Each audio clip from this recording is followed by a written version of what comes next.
remember when Elizabeth Taylor and Richard Burton got divorced in 1974 and then got remarried again 14 months later? I don't, because as we've already established, I wasn't alive yet, so let's talk about it. Magnetic has often been the word used to describe Liz and Dick's love, which would explain why a year and a half after their divorce, the two found themselves exchanging vows again.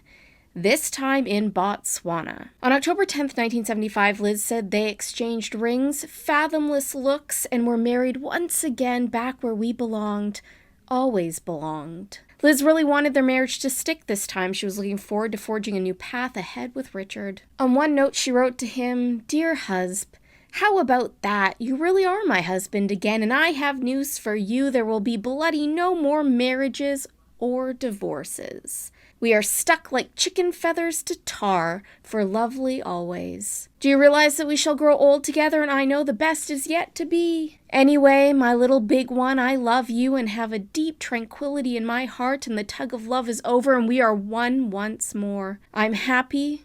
I hope you are.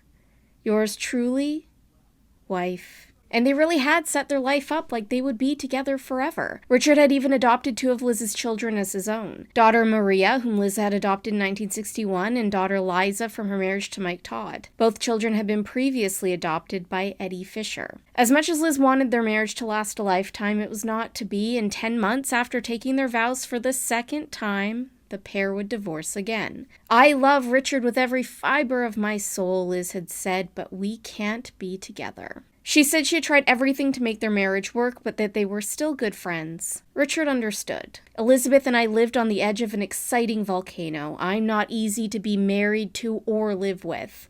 I exploded violently about twice a year with Elizabeth. She would also explode. It was marvelous.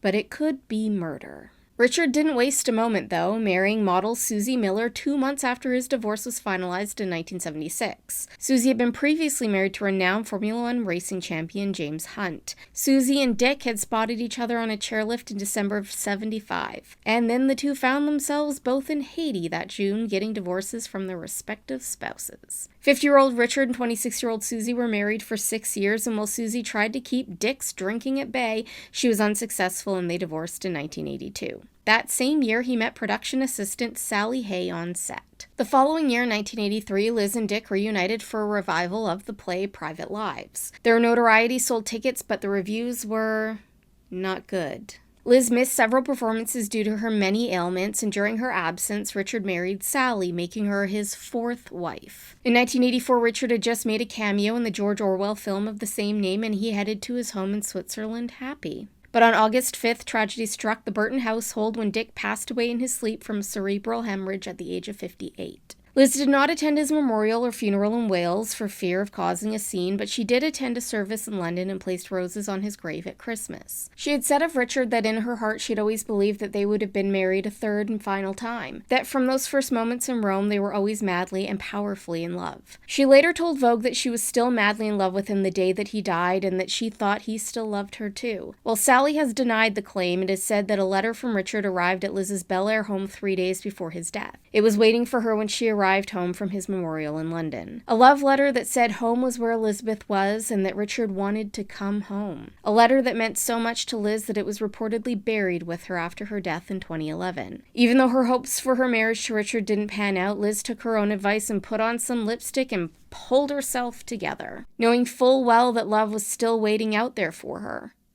And it most certainly was.